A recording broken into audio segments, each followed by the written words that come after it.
When I'm thinking about which class I want to play in Diablo 4 Season 3, first thing I think is, what's the leveling experience going to be like? So, barbarians historically have been bad or slow in the early game due to resource management issues mainly. But this season, with massive buffs to charge and with our new Szechuan bot providing support, I think barbarians will be very improved for the early game. Druids have historically been probably the worst class for leveling. They were dead last in my own opinion, and I was put off playing them because of this since pre-season pretty much. Buffs to Lightning Storm and the new support bot should see Druids through a smoother earlier game, but will it be enough to drag them from last place? Necromancer have recently been top tier for leveling. I had an absolute blast leveling last season, my hardcore necro in season 2, and just a lot of their builds work for leveling. So you have all these options and you can experiment while you level. It's hard to see past Necromancer again this season for being the best leveling class. Rogue is another class that has historically always been good at leveling. Twisting Blades comes online really early because of the Blade Dancer aspect and its availability in the early game. So this made it a breeze for Rogue players from leveling. The build has seen a slight nerf, but they've had buffs to their range abilities, and I still predict Rogue will dominate in the early game this season. Sorc leveling with Firewall is incredibly fast, and now with the new Meteor build potentially emerging and support from the new Szechuan PAL, our Sorc is looking like an interesting option again this season. The next factor in my thought process is, what potential does my class have in the end game? Barb has had some nerfs by the way of a bug fix to one of our passives, and by way of an overall reduction to overpower as a mechanic. These nerfs were completely warranted and fortunately still leaves Barb in a really good spot. Hoda Barb will still be amazing. Charge Barb could be very interesting both for damage and like this new playstyle we can play around with. And Upheaval has seen a new aspect which guarantees some overpower and greatly improves the skill. There's a buff to a lot of the key passives, so we have more options and interesting effects. There's some new aspects and new uniques. Barb is looking very good and very strong for Season 3. Druid endgame has always been its strong point. Back when the Were Tornado, which was dominating in pre-season and Season 1, it's lost a lot of its power since Season 2 when the crit and vuln changes came in. Also, they had another build, Bulwark build, and there was basically a bug with the level scaling for this, which was patched last season, so that's not even a build anymore. Poison Shred did very well in Season 2 in the Abattoir of Zir, but due to unintended double dipping of stats, this is now patched. Two interesting builds could emerge for Druid with changes to Lightning Storm and to Rabies.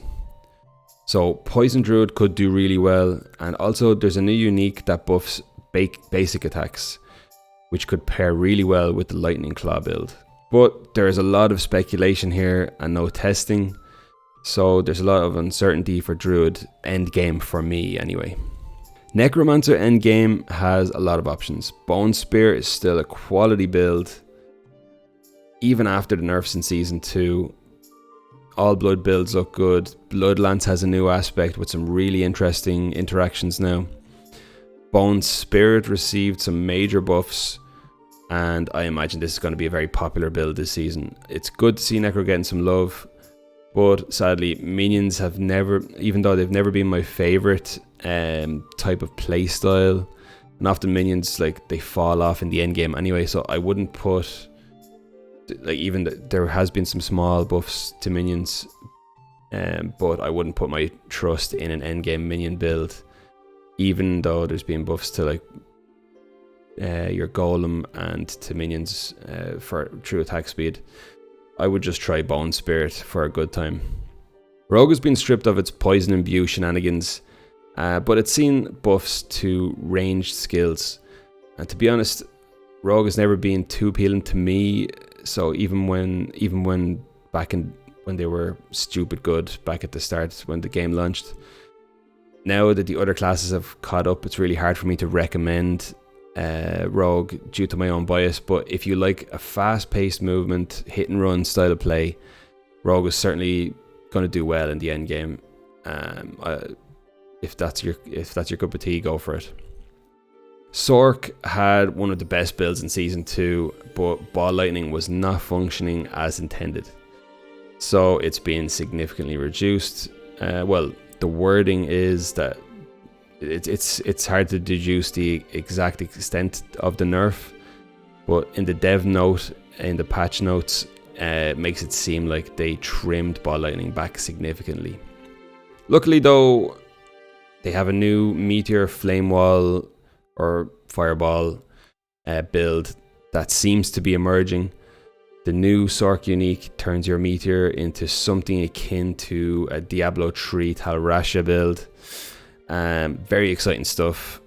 It's more in line with the build I thought was going to dominate last season, like Firewall, but now with Meteor and straight damage. And I think Sork is in a good place with some other slight buffs to the likes of Lightning Spear and Blizzard. Elemental Summoner builds could be an option as well, but the most exciting for me is Meteor Sork. The last point I want to make then is our new Mech Scorpio pal we have for Season 3 will give boosts to not only our character, but will be boosted by our character as well.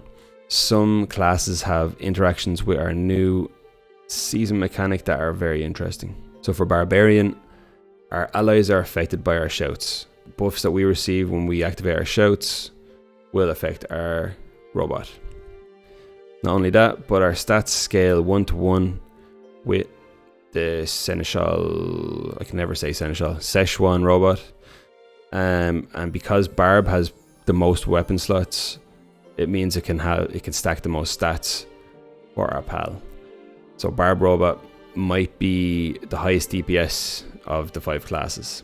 For Druid, Bloodhowl can boost allies with the Night Howlers aspect, so we can stack crit chance on our pal. And companion passives and abilities may boost our robot. This is yet to be confirmed though, so there could be some interactions there from our companion skills. For Necromancer, minion passives and abilities may boost our companion, but this is yet to be confirmed as well.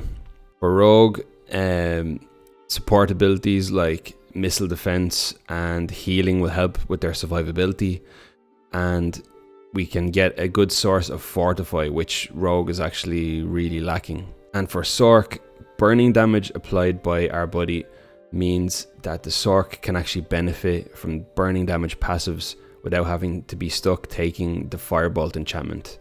This gives us opportunities to take other enchantments that we didn't have before, opens up more options for builds, and there may be potential synergies with the elemental summons, but this isn't confirmed either. For my own choice for the season starter, I am going to be playing Barbarian.